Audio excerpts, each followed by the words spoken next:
Communication. কি? আরে lack of communication. বুঝলাম না।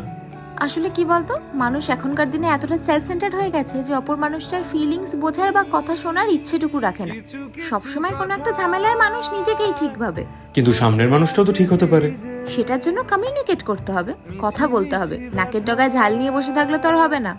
মানে তুই বলছিস কথা বললে সব প্রবলেম সলভ হয়ে যায়? হয়তো না, কিন্তু কোনো উপায় তো বেরোবে যেটা অপর মানুষটাকে চলে যাওয়ার থেকে আটকাবে। তাহলে মানুষ কমিউনিকেট করে না কেন? কারণ আজকাল না অপশন অনেক বেশি।